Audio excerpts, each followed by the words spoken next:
Welcome to Inside the Film Room. I'm Kristen Ergo alongside head football coach Will Healey. The streak was broken with a commanding 69-13 victory over Morehead State. Coach, your thoughts now after making history on Saturday night? An amazing Saturday. Obviously it's something that our staff's been trying to make happen for a long time. It took us too long, but it was so much fun seeing those kids and their response and how much fun they had winning. Really rewarding experience as a coach. Our fans were unbelievable. I mean, you looked up in the fourth quarter and you're up 69-7 and nobody has moved. And then to see the videos of the people running, rushing the field, and for us to be able to sit back and kind of take a deep breath and enjoy that was a lot of fun for all of us as coaches and families. It's what we expected to have happen here for a long time. And I thought our kids responded really well. I put a lot of pressure on them during the week about playing in a meaningful football game in front of our home crowd and what it's like to be the favorite. And I was interested to see how they would respond to it. They did a great job. I thought we did some great things in all three aspects. Obviously, as a coach, nothing's perfect and there's still plenty to correct. We can't have the penalties that we had on Saturday, and that showed up a bunch. But what an incredible atmosphere. I've never been a part of anything like that before. I've been lucky to be a part of a national championship and conference championships, but I've never seen a fan base and a group of kids and coaches and families enjoy winning as much as that happened on Saturday. But I tell you, the most impressive thing is how they came back this morning, and it's over. They celebrated, they had a blast, but they're ready to move on, and they expect more. The storyline of the game was the offense started clicking to the tune of 668 yards of total offense, 69 points, most scored since 1994. We stood here last week, and you said that was a goal. You wanted to get them into a rhythm. Is it safe to say you're on the right track? Yeah, especially rushing the football on Saturday. But I was really excited that we threw the ball really effectively and efficiently as well. I think we were 19 of 26, maybe throwing the football, something around there. So when we threw it, it was efficient, and that's what I want to be. I want to run the football first. When we throw it, I want to be able to get the ball in the hands of some dynamic weapons on the perimeter, and I thought both quarterbacks performed really well. So it was what we're capable of doing for a long time on offense. It seemed to click really well. I think our offensive staff did a great job of preparing those kids, and I thought our kids executed really well, even to the end of the game. I never felt like it got sloppy, that was important to me, especially at halftime, that we came out and finished the deal. And until I called the dogs off late in the fourth quarter, I thought we executed really, really well. There was a player that didn't even play the second half. It's because he had 203 yards rushing in just 2 quarters. Talk about Kentel and the stable of running backs that scored 10 rushing touchdowns. That running back room is really deep.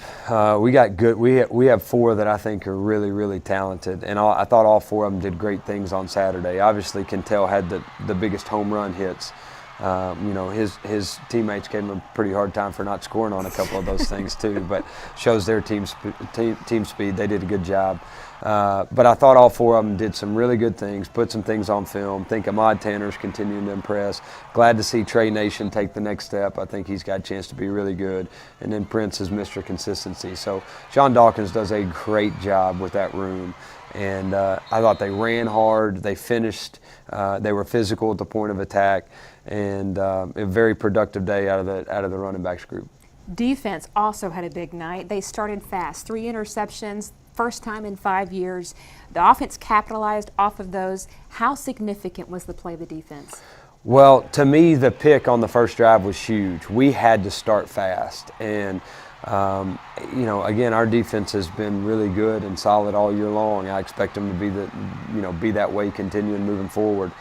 But they helped us get off to a great start, and then thought we rushed the passer a lot better.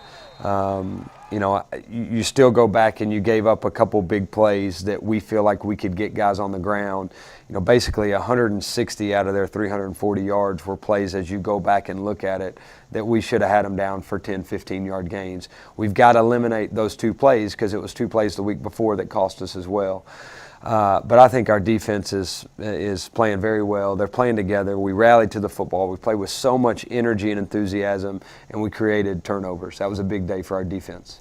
Veterans like Jeremiah Mitchell, Gunnar Schlotto, both those had 8 tackles. 29 players had at least 1 tackle. You have a new starter, Nate Howard. Talk about how some of these guys, old faces, new faces in the room, coming together and executing that defensive scheme. Well, I've said for a long time, the most exciting thing to me on defense is that I think we have a chance to be that much better at the end of the year, even than we were at the beginning. Nate Howard is dynamic. You know, I thought he was great on Saturday. Jeremiah Mitchell played his best game. It was the Jeremiah that we all know and love, and felt like he played up to his potential. Gunnar is going to do the same thing each and every week, makes a ton of plays for us. Got some young guys in the secondary that are continuing to play well. Cordell Jackson has been amazing. Malik Davis is a stud. Malik Boynton is playing great football. We got a lot of guys that are playing really well and together, and I think they're bought into our defensive scheme. They're playing really hard, and the results are showing. I asked you a question in our post-game interview. We were kind of rudely cut off, I guess, by some excited fans. Mission possible. What does that mean now? Well, I think Saturday night was the first of what Mission Possible is going to be. My mission when we got here was not to go win one game and break a losing streak. My mission when we got here was to go win OVC and national championships. My dream, my hope, my belief has not changed. It's only been verified by what happened on Saturday. I think that environment, that atmosphere, now our kids feel like what they do is really important, that our student body is wrapped around them, that our community is wrapped around them. So now it's a community thing. It's not just our football team feeling like it's just us against everybody. It was an unbelievable atmosphere, very rewarding experience as a coach to give those kids hugs, and we talked about it after the game, but the Max Ewalts and the Malik Boyntons and the Kevis Perry and those guys that have worked so hard and have not lost faith. But I think it's the sign of what's yet to come. Our goals are not anywhere close to being accomplished, but what it did is I think it got the monkey off the back a little bit, and it continued to help with the buzz that's going around about Austin Peay football. It was a special night. Coming up, it's the Fuse Fireworks Assistant Coach's Corner. We go one-on-one with Joshua Earble. Stay with us.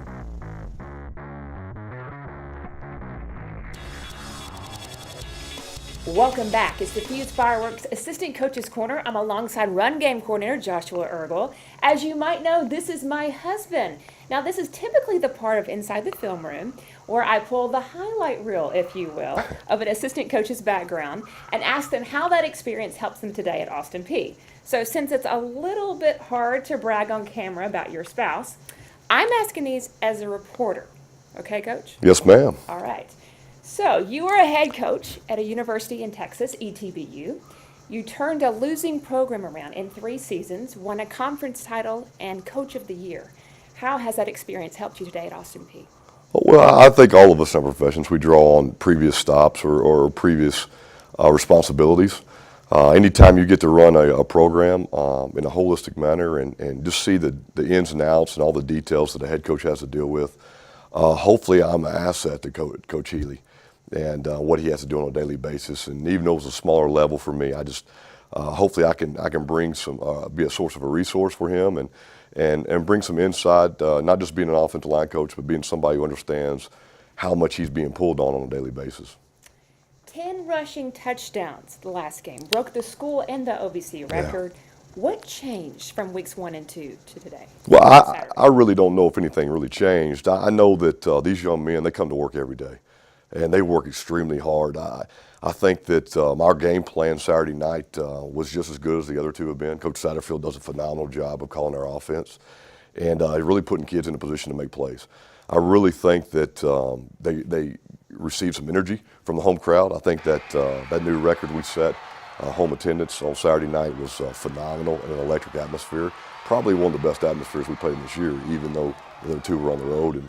And I really believe that these young men just went out and executed and did their job and played with their whole heart. I think that anytime you have that much success in the run game, I think that there's a lot of people that go into that. It's just not the guys blocking up front. I think they played well. I think they played hard. We've got a long way to go to be a great offensive line. We're okay right now. We're working that way. But you talk about the 2 electric quarterbacks we have. They have the opportunity to pull the ball any play. Defenses have got to account for them every single play. And then you talk about the stable running backs we have. You know, Kentel rushes for a little over 200 yards in the first half and doesn't touch it in the second half. And we don't miss a beat. I mean, that's those running backs. I mean, those guys coming in. So we, you know, Mont Tanner and Prince Mamadou and Trey Nation just did a phenomenal job of coming in there and picking up the slack. And the part of a run game that really gets lost is really receivers. And if you watch that film closely, you see receivers getting touchdown blocks on the back end all night long, just really hustling and giving it up for their team.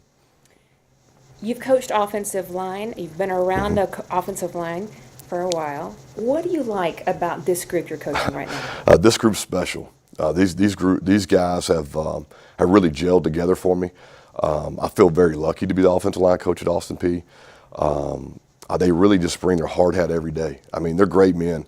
The character we have in our room is sky high. I mean, these are great guys. They're great kids. They go to class every day and excel in the classroom.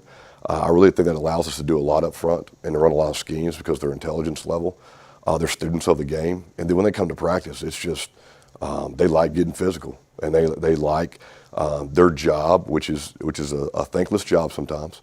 But they like to run in people with their face. I mean, it's really, really lucky for me to be in that room and trying to get those 5 guys going in the same direction all at the same time. You've molded young men. In your career, more than 30 all-conference players, 30 academic players, 6 All-Americans, NFL guys, 4 bowl games. Why do you choose to do this as a profession? Oh, that's easy. Growing up, unfortunately, like a lot of the young men we coach and that I've coached at about every stop, you got more and more young men that we go and recruit, and there's not a father in the home. And I grew up like that, and it was, there's always struggles for all of us, and each one are dealt a different hand. But for me, I never went without a male influence in my life that really showed me what it meant to be a father and what it meant to be a man and to be a husband even. And most of the overwhelming majority of those guys were coaches. I mean, it goes all the way back to T-ball with Coach Faircloth and all the way up to Coach Bacto and Coach King and my high school coaches. They just did a phenomenal job of representing themselves and their family and displaying to me what it meant to be a man off the field. And I don't have a choice. It's just my turn. And it's more than just X's and O's to me. It's each one of those players has a name and they have a background, but more importantly, they have a future. And I'm really, really excited about the guys I'm around right now because there's no telling what they're going to do. I mean, this world needs to get ready. There's special, special individuals that Coach Healey has collected on our roster. Who inspires you? I was hoping you'd ask me a question like that. Personally, Miss Reporter, I'm very, very blessed. I married a woman that's unbelievable. And when we faced something that was tough in our lives, with our second child, she stood by my side. She prayed. She fought. She was an unbelievable advocate for my daughter. And personally, I couldn't be blessed more. Professionally, who inspires me? I've had again, just so blessed. But the past 2 stops, young men who have bought into a vision of a winning culture, of doing something special that doesn't exist currently. And Coach Healey has done a phenomenal job of painting a vision to recruits. I mean, even the game Saturday, we have over 100 recruits from the mid-state and state of Tennessee and surrounding region. They can play. If you look back at our 2 signing classes, these young men, they've got unbelievable mid-major offers. They get offers from everywhere. You know, everybody in our conference, but bigger than that. Our school, people would think would be bigger than that. And the dream that our young men have on our roster, how they go to work every day, the passion they live their lives out with, what they're doing and what they're involved in and pouring into this community of Clarksville, that inspires me. I mean, every time a recruit that has all these offers, all these hats laid out in front of them on signing day, every time they choose Coach Healey and Austin Peay, and I get the opportunity to work with those guys, man, that's inspiring every day. Well done, Coach. Thank you. All right. Coming up, the Bojangles Player Spotlight. This week, it's Jeremiah Mitchell. Stay with us.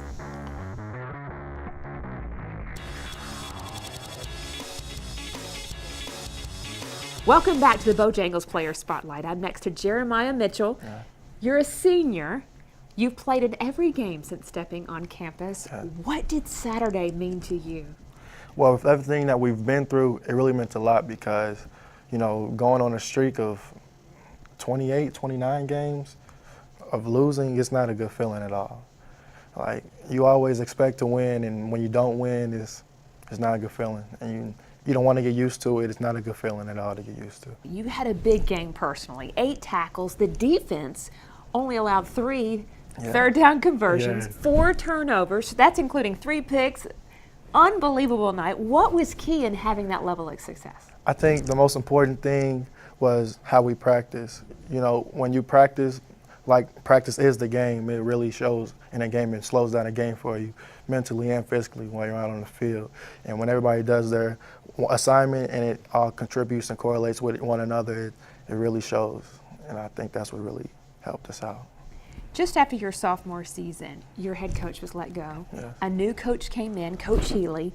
He met with the team. Can you kind of walk me through that, his first meeting and leading up to kind of where we are now? Man, it was a unreal feeling, to be honest, because my first 2 years here, I started playing a lot more towards the end of the season, even though I've played in every game since my freshman year. And, I felt like I could be doing more, and just being able to have a clean slate with the new coaching staff and just a unreal feeling of you feel a vibe, I don't know what to call it. I'm just going to stick with vibe. Just, it's really good, and it really shows with all the hard work that we've been going through. And with the coaching staff that he brought in as well, they really showed us like how to, study the game, understand like what's coming with certain formations, and it really shows out there. When I say the words mission possible, what does that mean now? It's really a great feeling to have, just knowing that your coach believes in you, and just a certain surreal feeling that you have about the culture of where the program is going, and you just starting to lay the foundation of many more years than what you expect to come. And we always had a feeling that we can always do more. It just never added up. And now we finally get to see the outcome of it as of yet a Saturday. All right, thanks, Jeremiah. Coming up, Coach Healey talks to us about going on the road against the arch rival. Stay with us. We're back on Inside the Film Room. Jeremiah Mitchell, he's one of the guys that stayed and bought into the vision. He's very glad he did. New guys bring energy, but how grateful are you for some of those veterans that can give these guys some perspective? As a coach, to me, the toughest part that we had when we came in was we could go recruit kids that were bought into our vision, and they would decide whether to come here or not. So those weren't the hard kids to get to buy in. The toughest part about what we had was making sure that the kids that we already had in our program felt like that they were important, felt like that they would have a shot, and then would buy into the culture that we have. It was different, not to say there's anything right or wrong about it being that way. But I think the guys who have stayed, the guys who have done what we've asked them to do, are starting to reap some rewards. And Jeremiah is a phenomenal kid. I think he's extremely athletic. We've pushed him because we feel like he has a chance to be really special. And to be able to watch the way he played the game on Saturday was very rewarding. Max Thurman has done a great job with him, continuing to develop him. And he's a big part of our football team. He's been a guy that we've been able to count on, and we look for big things from him moving forward. You start OVC play on Saturday. Murray State is coming off a loss in the last final 2 minutes. They're going to be hungry. So what have you seen on film? Well, I know how bad they beat us a year ago. And I thought we had to fight our tails off just to have a chance to be competitive. But they drilled us. And, the guy went 49 of 60 throwing the football, and they set records against us a year ago. I know they're a really good football team. I know they're well coached. I know they're dynamic on offense. We're going to have to be prepared for their tempo. There's a lot of familiarity within the staff. Fortunately, we've got 3 guys that have worked with Mitch at Murray State for a couple years that know him really well, in Sean Dawkins, Brandon Cooper, and Eddie Hicks. I know Coach Boone, their defensive coordinator, really well. I know their offensive coordinator well. So there's a lot of familiarity. They know what we want to do. We know what they want to do. And I think that they've got dynamic players. Offensively, we're preparing to play the freshman quarterback that we recruited very hard, that we know is a really good player. I think they got really good weapons at wideout. The Gandy kid tore us up a year ago. Little man, we recruited out of high school when we were at Chattanooga. But, you know, defensively, I think Coach Boone does a great job. A lot of times when you see high-tempo offenses, their defense struggles because they don't have a chance to be physical. They don't tackle enough, things like that. Coach Boone, those guys play really hard. I think they've got really good players on the defensive side of the ball. They're physical. They run well. They're athletic. So it'll be a really tough test. I mean, we're in OVC play. There's not going to be a week I'm going to sit in here and say that we should just drill anybody. But we'll have to play well. Big rivalry game. I think our fans are excited about it. I think our kids have confidence that we can go compete with anybody.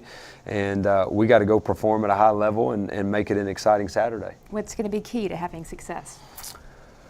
Defensively, we have to eliminate big plays. We got to know where Gandy is at all times. We also feel like they have two really good wideouts on top of it that are dynamic and can spread the ball around. The freshman quarterback scares me. I think he's dynamic. He runs well. He makes it 11-on-11 football. So we're going to work really hard this week and make sure we have an answer for him. You know, defensively, I think they do a good job. They're an opportunistic defense. They create turnovers. They're physical. We got to have great ball security. They ran 105 plays against us a year ago, so we have to do a better job with ball security. We've got to establish and win the line of scrimmage on both sides of the ball, and we got to rush the passer. When they drop back and pass, we've got to make sure that we're putting some heat on them and hit them. And whether it's Schuler Bentley or whether it's Corey, either one of those two guys are really good quarterbacks. They both bring different dimensions, but we got to be prepared for both this week. So, and then we got to play with passion and energy. You know, we're playing in a place where there are no stands behind us, so it's just us. We got to create our own energy, and our kids have to be ready to play. They have to play with as much passion, energy, and enthusiasm as they did on Saturday. I think they've responded really well thus far. We got to have a great week of practice, worry about us, and if we do, then I feel like we'll have a shot to win the game Saturday. Right now, you're undefeated in FCS play. A win would provide a share of the top of the conference standings. How do you keep the momentum going and keep these players focused this week? It was important to me that they enjoyed winning last Saturday. And there is no question in my mind they enjoyed winning. When that happens, those kids are that eager to taste it again. It was important to me also that they came back this morning with a sense of urgency and with some hunger to make it happen again, and were not satisfied. They did just that. I mean, the past is the past. They won a football game. Great. We should win football games here for a long time. This is not the end of the journey. This is the beginning. The kids know how to respond. They've got confidence, which Saturday obviously helped us with, but they know they got to have a great week of practice to have a shot this week. And what another great opportunity. I tell them the reward for winning a big game is another big game. Well, guess what? Now you made this game matter, and we got to have a great week and prepare ourselves like we've never prepared before. Do something a little bit even better than you did a week ago, and this team will continue to progress the way we want it to. Best is yet to come. Kickoff Saturday at 6 o'clock. You can watch that live on the OVC Digital Network. There'll be live tweets and highlights on social media at Let's Go Peay. Join us after the game for post-game coverage on Facebook at Let's Go Peay. Thank you for watching Inside the Film Room with Coach Will Healey. I'm Kristen Ergel. We'll see you next time.